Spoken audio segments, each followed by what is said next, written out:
Farmer Tony Holt owns more than 1,000 hectares of agricultural land. Like millions of Victorians, Tony is facing a hefty rise to his rates notice because of a new state levy. We're going to push back on it and we're not going to pay it. From the country to the city, in the Melbourne suburb of Richmond, there's also anger. This time from a mayor who doesn't want to collect it on behalf of the Victorian state government. My job is not to do Jacinta Allen's dirty work. If it gets so bad that all we can do is just have a town hall with a flag at the top and basically just vacuum clean the local residents on behalf of Jacinta Allen, close the frigging council down because I don't want to be part of it.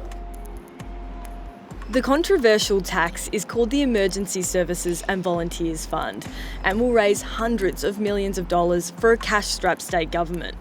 The original Fire Services Property Levy exclusively funded the state's two major firefighting bodies, the volunteer-based Country Fire Authority and Fire Rescue Victoria.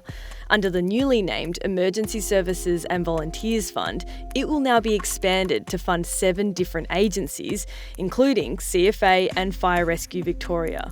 Nice to meet you. Nice to meet you. I'm Ali. Jacqueline Symes is Victoria's Treasurer. Every dollar that is raised from the Emergency Services and Volunteer Fund goes to emergency services. Tony Holt and his wife Alex are from Wedderburn, northwest of Bendigo.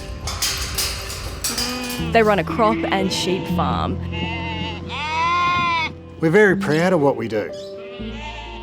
Their property is not under one title, and that's when calculating the new Emergency Services Levy becomes complicated. The new levy is calculated by adding a fixed charge that varies by property type and a variable charge. This is calculated using a property's capital improved value.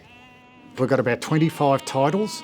What we're led to believe we'll be exempt on one, or we'll be able to access the subsidy on our place of residence, but all the other titles will be up for the new levy. We've interviewed Tony. He's a farmer with 25 titles. Is it fair that he has charged the levy on every single one? Look, just to be clear, the Fire Services Property Levy, which has applied for more than a decade, recommendation from the Royal Commission following Black Saturday fires, has applied in the same way that we are applying the Emergency Services Volunteer Fund. What's changed for individual property owners is the rate across many various properties. In May, the state government announced farmers impacted by the drought will pay a reduced levy for this year. The fee bill for us to maintain our animals, and that is just astronomical, and I think our bill's running at about $75,000. Is it unfairly targeting farmers? Look, 73% of the funds that the Emergency Services Volunteer Fund will be raised from metropolitan Melbourne. This is proportionate to population between city and country. Can you guarantee you won't increase this tax? Look, the rates are set each and every year, and a matter for a treasurer each and every year. In relation to any increases, they're things that I'll be taking advice and consulting broadly on. Okay. But can you guarantee there won't be an increase while you're treasurer? I'm not prepared to make pre-announcements. The feedback to council directly from our community was one of, please help us. We don't want to pay this. Daniel Straub is the Mayor of Loddon Shire. Good afternoon. Which is Tony's local council. How are you guys? He says 70% of the community are farmers. Many have told him they will not pay the levy. I can't say that at this point in time it'll bankrupt Loddon Shire, but it will be a huge task to find that money out of our reserves, that's for sure. The new levy means Loddon Shire will be collecting an extra $5.2 million from about 6,000 ratepayers.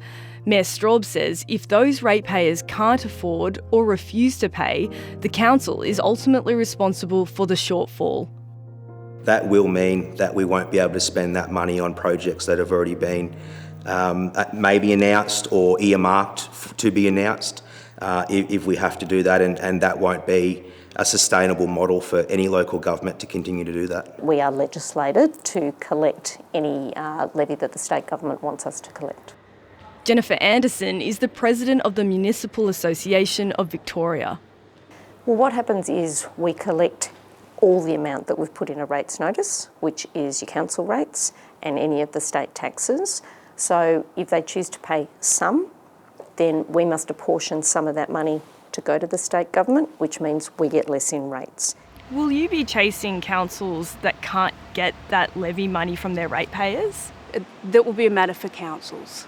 They're worried that this will really dip into services and things that they provide for the community. Are you concerned that communities will go without? No, I don't see evidence of that. Have you budgeted for a shortfall if the councils can't pay you this levy? As I said, councils will be recouping rates as they always have, and I'll have any of the conversations in relation to concerns they've got about that. In the city, councils are also finding themselves caught in the middle between the state government and ratepayers. Inner City Mayor Stephen Joly will pay around $200 more on his rates bill. I live in an apartment in Fitzroy. 21% of my rate bill now goes to St Allen and not to the local town hall. 7:30 approached some inner city councils who gave their projections on how much they will be forced to collect. The City of Melbourne projects its ratepayers will pay an extra $55 million. At Stonington City Council, that figure is $19.7 million, and the City of Yarra, an extra $14.6 million. It's a big hit to local businesses and to residents, not just to ratepayers, but also to renters, because you can imagine every landlord's just going to handball this onto rents. Back on the farm, Tony Holt still hopes the state government will back down. Just feels like rural Victoria is getting forgotten about, and the only way we can get our voice back into metropolitan Melbourne is to get there and do some rallies.